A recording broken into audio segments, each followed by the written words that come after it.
Ellie, get a move on.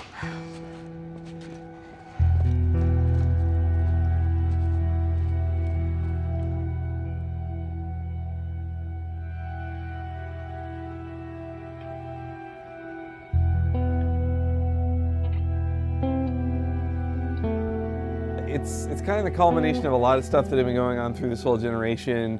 A move forward in storytelling. The graphics are some of the best seen on it, like almost to the point where you don't need next gen.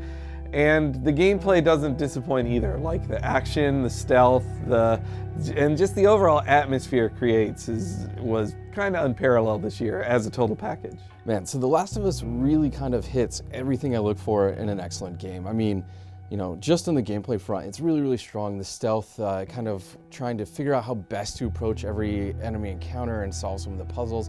All of that was really, really strong, and I was amazed at how intense it became.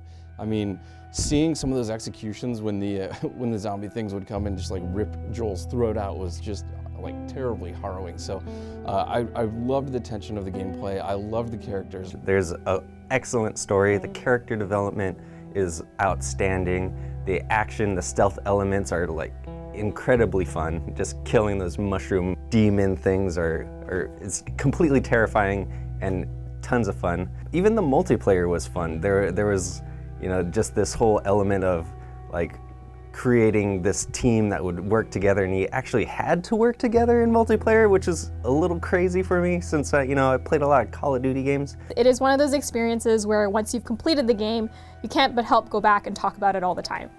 It's not a happy ending.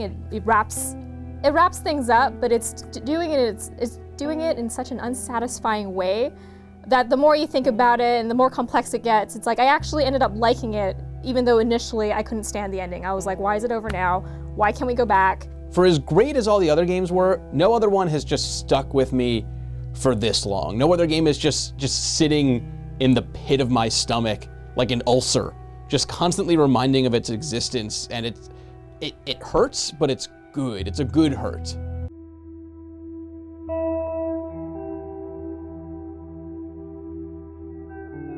So Joel and Ellie, one of the things I really liked about them, I mean, they reminded me a lot of the father-son characters from The Road, but I loved that they just came from two entirely different worlds. I mean, Joel, you know, he had kind of grown up in the world that we know and saw the entire transformation and collapse of that. And you know, it's his past experiences has turned him into a person who is just not very easily wowed by things anymore. And then you have Ellie, who's just, this is the world she's only ever known. She didn't know what, you know, the past world was and how things used to be. And so for her, she's finding like a lot of really cool things and stuff that Joel now, you know, something that to Joel is just a piece of garbage, to her is like, you know, a link to this world she never knew. And I thought the game did a really, really good job of, you know, kind of conveying that.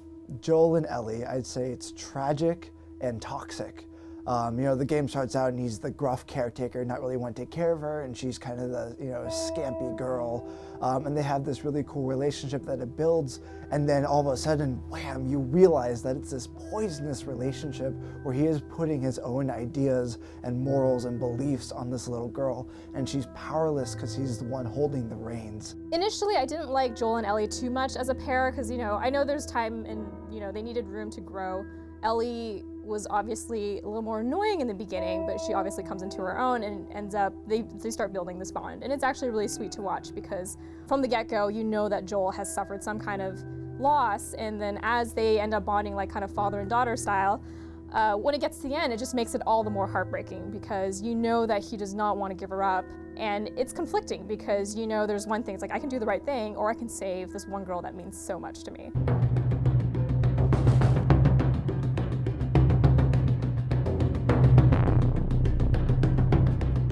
Honestly, the intro is really what does it for me. That beginning of the game, it sort of tells the story that post-apocalyptic stories never tell, which is what happens right before shit hits the fan. And I mean, it's assumed that all of your loved ones are going to die, but you never have to see it, and you never have to experience it personally. And by doing that, it was a very brave intro because a child dies on screen, which is just something that games or even movies try not to do. for obvious reasons, and B, it was a character you were controlling, and it was done in such a bold way that it ended up hurting, but letting you know that this wasn't going to be Uncharted. This is something totally different. Forget what you know about Naughty Dog and prepare to just be bludgeoned into sadness. When Joel wakes up again and tortures those guys to get information about where Ellie is, like, it's just, you know how much Joel cares at this point, and it's kind of an interesting revenge situation, and it's just cool to get in control of Joel again. But he goes so far with it that you're also just kind of wincing, like, oh, ugh. But it's meant to show just how dark this world has become, and it's a very illustrative moment of the game. You know, you're going through the game, you're going through all these derelict cities, everything is gray and broken down, and you finally enter the last city, and there are giraffes. And they're just chilling in the field, eating leaves off of trees, and it's such a beautiful, quiet moment, and you see Ellie's face light up for the first time in 5 hours of playing this game, and she's like, oh my god, this is a giraffe. Like, I've never seen a real giraffe before. And it kind of just harkens back to what the world used to be and how happy she could have been if all this hadn't happened. And it's a very quiet moment that kind of sets you back from all the killing that you have been doing.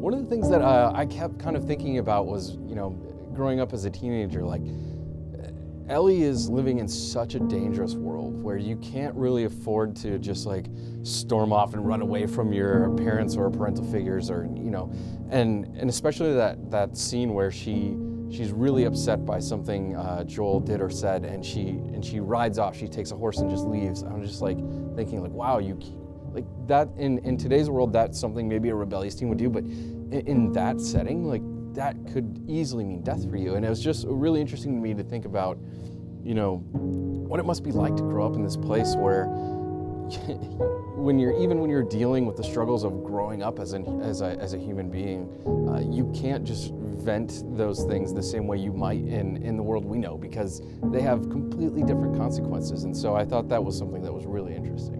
Wonder, powerlessness, fatigue, excitement, love, and terror, and loneliness.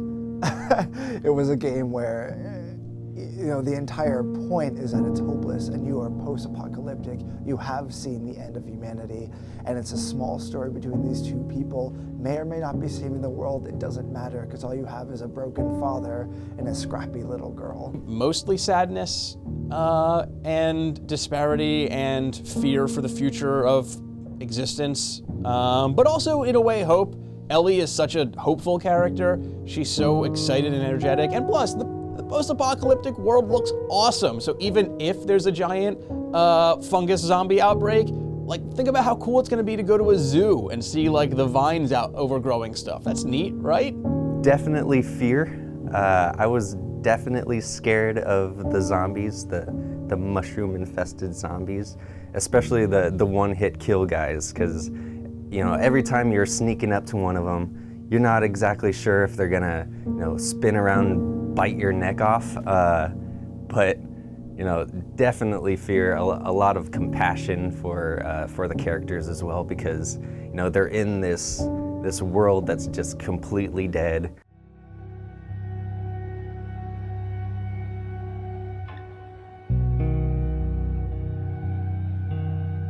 The Last of Us is a fucking game. It is a game where you have ammo and you craft shit and you have to get on top of buildings and jump. It is as gamey as any other game, and it still has the emotional weight of some of the greatest movies you'll see. It manages to really genuinely bridge the gap of game and emotion and drama and, I guess, film without sacrificing what makes a game a game.